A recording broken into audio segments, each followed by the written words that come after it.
Hello and welcome to the third in our series of risk webinars. Today we're going to be talking about how to handle the unexpected. We'll be talking to you for about 20 minutes, and if you'd like to catch up on any of our previous webinars, you can do. They're all available on our website, martinfiddler.aero. So today I am joined by Martin Kenyuk and Phil Rawlins, and together we are going to be talking about the potential impact an unexpected event can have on a transaction, how to manage that event to hopefully come to a positive outcome, and why communication and leadership are so vital in managing the unexpected. If you do have any questions, please feel free to ask them. We will try and answer them during the webinar, and if we don't have time, we'll come back to you straight afterwards. So, we've previously talked about the key areas in which risk can be found in transactions, and we've also talked about why some risks are more manageable than others. But when you have the unexpected, how can you plan for that? I mean, it's just something that happens. You weren't ready for it. How do you manage that? And over the last 5 years, we'll all be aware of the big unexpected events such as the pandemic, Brexit, financial crises, but you'll have also experienced them closer to home, whether it be technical issues on an aircraft, unexpected key staff absences, or even, as will be familiar with nearly everybody, an IT or email outage where suddenly you can't access the information that you need. So how do you go about handling the unexpected? And really what we're going to do is start with the answer first and talk about something which you'll probably all be very familiar with, and that's your business continuity plan, the general document that most businesses will have as a generic guide of how to handle the unexpected. And that business continuity plan really can be used for the unexpected when they happen on business aviation transactions. So Phil, Martin and I are going to talk through the key elements of that checklist to start off with, and then we're going to talk about some real life scenarios where we've had to apply, or the team involved has had to apply, the sort of crisis checklist to the real life situation. Now, before I hand over to Martin to talk about forming the team, one of the key things you need to do right at the beginning when the unexpected event happens is to identify the issue and any issues that flow from that primary event.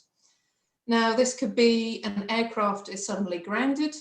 That's your first issue. The flowing events are really going to be, was there ongoing flights that were meant to happen? Is there routine maintenance that is expected? And how are you going to manage those? Now, in some events, there is a possibility that there could be reputational issues that flow from this. And what you would want to do at the outset is appoint a dedicated person responsible for managing media and any public relations matters. And this is a really important and dedicated role that you want to get ready and done at the outset. But Martin, so I've talked about identifying the issues. Do you want to talk about getting the team together, lines of communication? Sure. So the core team, as well as, if you like, knowing what their strengths are and bringing them in to act in certain roles, you also need to know what your limits are. So you might need specialists, you might need local advisors, you might need somebody to deal with situations that are beyond your experience. So that's going to depend on the nature of what's happening, but also where things are happening. So don't be afraid to reach out to people that maybe in your network that you've not used before, admitting that you're not completely comfortable with handling a situation. There's absolutely no harm in doing that, because getting things right is the key thing. And in order to do that, a lot of the starting process is gathering information. And there's lots of bitty information, there's lots of scrappy information, there's lots of stuff that you're going to be maybe doubting. Information is going to come into different forms. You're going to have to pass that on and communicate that to other people. You might not be sure who you're supposed to be communicating it to and how. It might come in the form of data that you're going to have to turn into information. so that you can start making decisions. But one of the key things there is to realize that you're in that situation, that it's unusual, that it's not perfect, and that sometimes just being good enough and having sufficient information to make a decision is going to be the best that you can hope for in that situation, and you've got to go for it.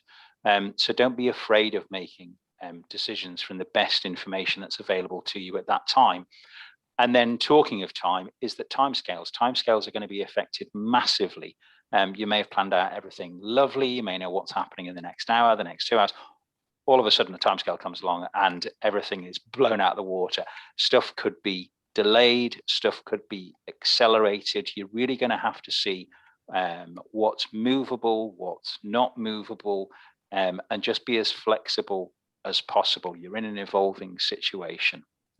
That's what I would say. Anyway, Phil, over to you. Yeah, thank you. I mean, obviously, once you've got your team together, you've assessed you've gathered your information, you've assessed your options. It's then you need to sort of prioritize those options. Do you have multiple options? Is it a short-term option, interim, a back to base kind of situation, or do you only have one option? So you assess those, organize those in the level of viability, whether your options are going to work or not, and then you need to communicate your plan to everybody that's involved. So you need to expand that communication outside of your core team to everybody that's going to be impacted or touched upon with your response to your problem. Communicate what your plan is so you can get the feedback from other parties, because it could be that your plan has an unintended consequence somewhere else. So that line of communication is key, and get that communication cast out as wide as necessary to all the parties that may or may not be involved, so you can gather that feedback. And then within that communication is regular updates to everybody, even if those updates that there is no update, the status quo, nothing's changed, there's no update to give, but keep those updates regular, so then people are aware you've not got other parties left wondering what's going on or whether the situation is being resolved or not. So those regular updates communicated outwards are key. Perfect. Thank you very much, Phil. So now we've talked about really the theory of the checklist, and don't worry, we will be sending you a full summary of what we're talking about today. But now we've talked about the theory of the checklist, we're going to look at some real life scenarios where the checklist has really had to be used in anger, so to speak. What we won't be talking about are aircraft incidents. We wanted to focus on when the unexpected really happens in transactions in respect of the aircraft and during the lifetime of the aircraft. So Phil, one of the areas where I think everybody on this call will be familiar with the sort of sequence of events of the closing of a transaction is absolutely when you don't want the unexpected to happen, but inevitably it always does. So can you talk about that? Yeah, I mean, obviously there's various different wheels in motion when you've got a closing transaction coming together. But something that I've had the phone calls on, my colleagues have had the phone calls on last minute on a few occasions, is where the formal customs export of the aircraft hasn't been put in place, or it's been overlooked, or it's been assumed to be managed by the buyer or the seller or whatever. However that's come around, that's a very last minute problem. And that's obviously going to impact your timeline, but you've also got to consider how you're going to resolve that. So again, it's back to your trusted advisors or your network of advisors to step in and assist and help with that. So you've got to reach out to people. You've got to communicate that there's a problem, there's going to be a delay, get that communication channel open, advise people that there is an issue, you're working on it, you're going to get it resolved. And then obviously that's going to impact your timeline as well. So again, it's back to the core elements of that checklist will come into play with those kind of problems. Great, thank you, Phil. And on the closing of a transaction, it's not just the things that were missed that should have been thought of. There's also certain things that just come completely from left field. And just a few of the ones that I and the team have experienced are where there's a sudden power outage in Oklahoma City. And suddenly FAA, escrow, everything is just shut down for a temporary period of time. I've had experiences where the weather has closed in, and anybody on the webinar from a small island where original documents have got to leave, fog is a problem. And most recently, we've even had an issue where an aircraft closing was taking place, and a World War II bomb was discovered at the airport, and so the airport was shut down for a temporary time period. So those are issues where something completely left field has come in, and it has suspended the closing. It's generally going to be for a short period of time. But what is key when looking at that is you've already got your core team involved, but your timescales have suddenly just moved. And while it's going to be for a short period, it's still an unknown. And really communicating that out, looking for alternative options. For example, can copy documents rather than originals do until that they can be sent? There are many options to consider. But again, communication really will be key, and any unwanted impact that might have on parties, that absolutely has to be communicated.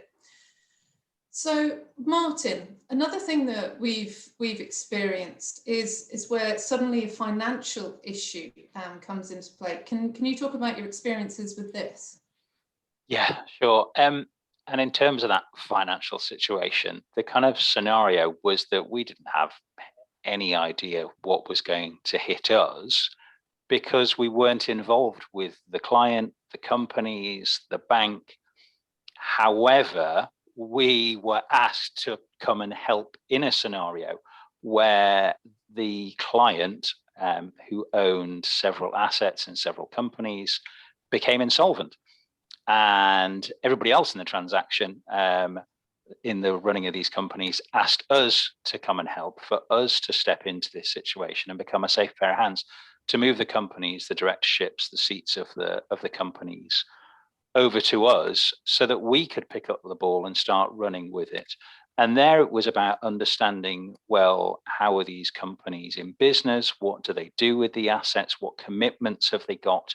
Which parts of our team needed to look at? So whether it was bookkeepers, the accountants, the administrators, who needed to pick up what information to take that forward? And there it was really prioritizing. So if you like the timescales, well, we didn't have any prior knowledge of timescales. It was very much over to you. But we weren't about moving any of the timescales that were set in place that were already there with the company. It was very much about us running to catch up with a train that was already moving. But that was, yeah, very different. Thank you very much, Martin. So comes something, Phil, we know you as Mr. Customs. I'm sure many people on the call will refer to you as Mr. Customs, but can you talk to us about unexpected events that have occurred in that field? Yeah, there's a number of different ones, and probably one that sort of crops up now and again is obviously from a ramp check. Most operators are probably used to having a ramp check at some point in their sort of the careers. But what happens when that ramp check turns into something else? It's something more significant. If you run into customs problems, you need to ensure you understand what's going on, or your crew understand, or whoever's at the front line, get the clarity of whatever the allegation is or the charges, what are the rights. And obviously, one of the key things there is get your local advisors or your trusted advisors. If it's a jurisdiction you don't normally operate in, this is something I think Martin will touch on shortly, but if you don't have direct contact with trusted advisors in that jurisdiction, use your local ones and use their network to find somebody that can support you. Do your crew need a translator?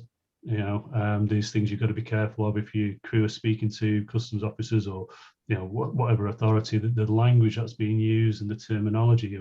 Be careful of things like corporate and business use. Those can translate a little bit differently, and you can be seeing you running a commercial operation when it's actually a private flight.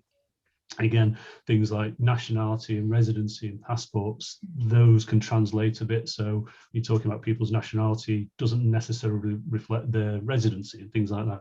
So the core thing there is get your advisors on the phone if needs be, or get somebody there. We've had situations where and operators come to myself because they've become aware that they've busted temporary admission. They're aware of it. They knew they'd done something.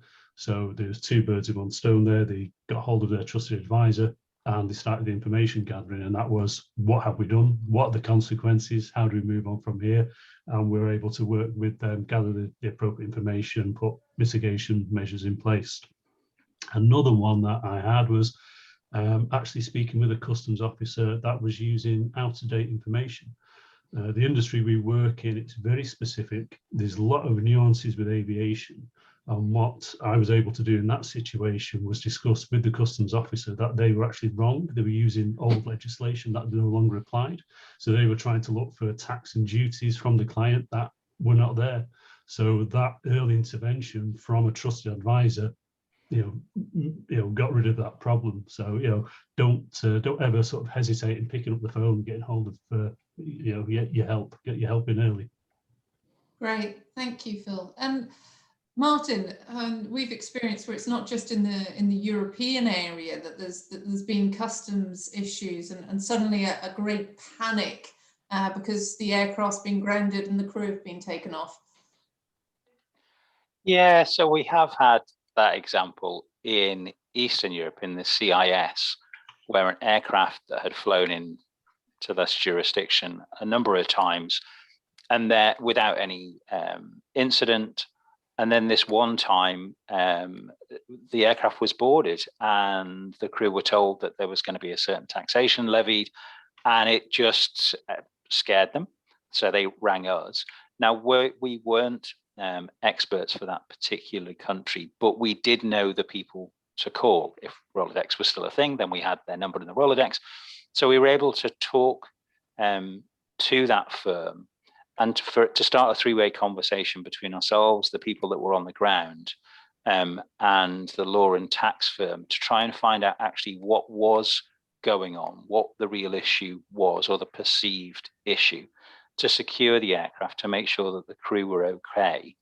And there we were working against the clock, because the longer that this thing was left unattended, the more it tended to solidify. So actually, it was really important there having local skills and knowledge, not just for the language, and as Phil said, to understand what that language really meant in technical terms, but also the culture of how it should have been handled as well. So the timescales, moving quickly against a situation that is constantly developing, but is potentially getting worse. It really helps to have some really good people on your side in your network. Great, thank you very much, Martin. So the last scenario that we're going to talk about, or I'm going to talk about, is where an unexpected event occurs because of global politics. And this can happen very suddenly, very unexpectedly, and the results can be, well, very severe. Monies that were previously able to flow are unable to flow. Contract that was working fine suddenly has become untenable. Assets might be frozen. And what I'm talking about is where sanctions are put in place. They weren't being expected, and suddenly something has happened, and one of the parties involved in a transaction can no longer operate the same way that they were able to. This will nearly always require specialist advisors to really understand the sanction being put in place, the politics behind it, the information that's required, and potential options flowing from this. Timescales are generally going to be completely out of control of the parties that are involved. When it comes to governments, timescales really you have no control over. And while it is possible that the situation could be resolved, this is unlikely to have any input from the parties that are affected by this. And the team are really going to have to decide if there is a transaction going on, or if there is a contractual relationship which is impacted. Is this going to be suspended temporarily, or in fact, is this an indefinite end to the transaction or the contract? And in that sense, if you were looking at payments being made from one party to another, either one party can no longer receive them or one party can no longer pay them. That's likely to involve an event of default happening. And so the parties have to talk to one another, they have to communicate, and they have to look if there are any options to resolve this. But really looking at it early and honestly as well is going to be the way to try and get through whether a positive or a negative outcome is going to be the result. So before I lose my voice, experience shows us that unfortunately the unexpected happens on a rather regular basis. And while we can't plan for it, what we can do is try and manage that the best way possible to coordinate a positive outcome, if that is possible. To coordinate that positive outcome, we've highlighted a simple checklist involving identifying the issues, looking at the timescales, getting a team together, and identifying various options that flow from the primary crisis event and any ancillary crises that might have come from that. So, thank you very, very much for attending today. This webinar will be available on our website, martinfiddler.aero. If you have any questions, please do not hesitate to contact us. And in the meantime, keep well and stay safe. Thank you very much.